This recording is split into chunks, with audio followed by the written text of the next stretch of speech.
Hey everybody, it's Professor Gleason here.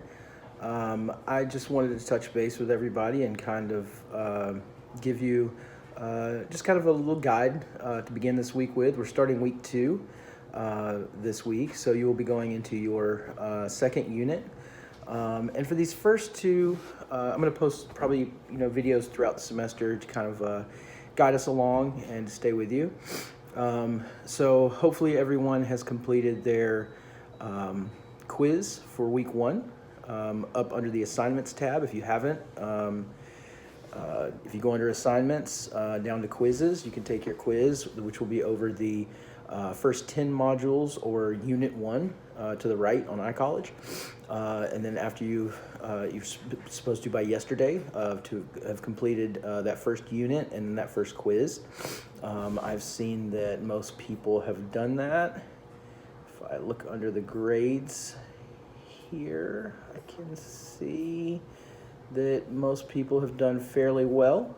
So that's good. So if you have not completed, I see some people have not completed that, you can still turn that in late. There can be a penalty, but remember that the quizzes are due every week before 11:59 on Sunday.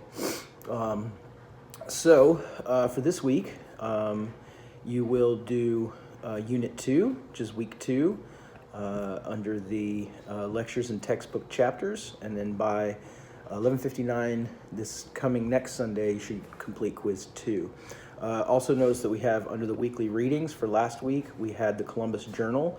Remember that before the end of the 4th week, you were supposed to write your 1-page double-spaced Times New Roman, 1-inch margins, full-page analysis. You can do that on either Columbus Journals this week, last week, John went through it. And then we have 2 more readings moving up into week 4. And you will write a 1-page analysis on one of those first 4 readings to turn in by the end of week 4, right? And you can see that on your course syllabus down at the bottom of our schedule, the course schedule down at the bottom of the syllabus. So this week, I just wanted to kind of give, I want to walk through and just kind of give kind of a guide for the first 5 modules of the second week.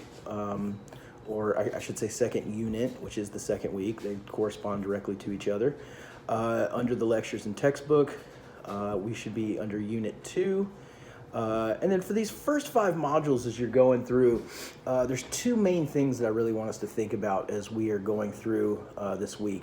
First, you'll notice that the first couple modules this week are about Jamestown, or the first sustained English settlement. You should remember that there was the Roanoke, the first attempted established English settlement, and that didn't take. Remember, it disappeared, if you remember from last week. But this week we're going to talk about Jamestown. There's a couple things that I want us to think about. First, I want us to think about what were the problems that the Jamestown settlers faced, right?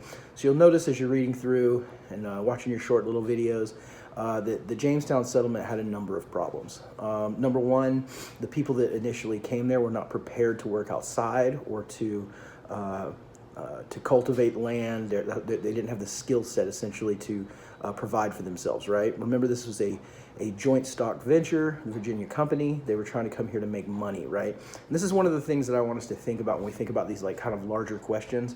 Was America, or was English settlement, I should say, post-English contact, was it a religious, Christian kind of endeavor, or was it essentially about monetary gain? And we're going to see that there are a number of answers to that, right? There were some settlements that were very religious. We'll get to that soon. But when we think about Jamestown, we really want to think about this was a economic endeavor, right? This is essentially English settlers that were trying to come to the New World, like the Spanish before them, to essentially make profit, right? We saw that there was a deeply religious component to the Spanish colonization also, but that it was very often brutal and often compromised those values, right? So when we think about today, or at least essentially the first half of this week, and you're reading about Jamestown, think about the difficulties they faced, the way in which they engaged the native populations, the indigenous people, there was also a reciprocal relationship at times, and then it obviously became very violent quickly, right? So think about that. Think about the inability to provide for themselves.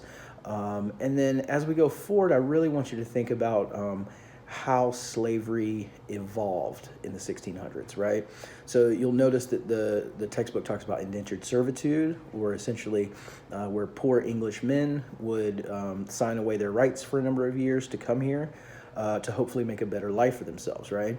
And that worked out for some, and it didn't work out for others, right? And a lot of times that turned into kind of an indefinite period of servitude, specifically when there was the contract of the indentured servant wasn't upheld, or there were technicalities where essentially the people that held power over the indentured servants would prolong their servitude, right? So think about those things. And I really want you to think about, as you move into the middle of these modules, how indentured servitude very quickly evolved into racial slavery, right? So there for white settlers coming over who signed themselves up to be indentured servants, they believed that they would, complete their period of servitude, and then they would become free men and hopefully own land and become prosperous, right? Whereas as soon as African slavery was introduced, there was this conflict, right? There was essentially white servants who had the ability to become free, and then there was this idea that slaves imported from Africa would there was this question about the ability of them to become free. And you'll notice that the textbook talks about, well, the modules, and then the textbook also at the end is going to talk about specific examples in the early 1600s where African slaves got their freedom and actually became prosperous themselves, became free. We'll talk about Andrew Johnson in here. And so there was this ambiguousness about racial slavery in the early 1600s. Now, very quickly, that ambiguousness about racial slavery is going to become very unambiguous, right? And so this is kind of the idea here that racial slavery was not defined in the way we think about it always, right? There was it was a question. And so when you begin to move into the middle, specifically modules 2.4 and 2.5, you're going to see that there was this ability for African slaves to free themselves because of the ambiguous nature of slavery, racial slavery. And then as the 1600s progressed, that is going to become unambiguous, right? That laws are going to become established very quickly that are going to say that no, African slavery is servitude for life. And so there's this evolution of slavery that happens, right? So pay attention to how that happens, specifically the slave codes, how they're going to be reactionary according to things that are happening as well. Specifically when you come to Bacon's Rebellion. So think about Bacon's Rebellion and its significance. When you read about what happens with Nathaniel Bacon and how he kind of rebels and plays slaves and indentured servants into his scheme to take power, eventually the culture of Virginia is going to say, well, we don't like indentured servitude because that is going to essentially pit poor white people against rich elite white people, and so they're going to gravitate towards racial slavery, which will be indefinite or for life.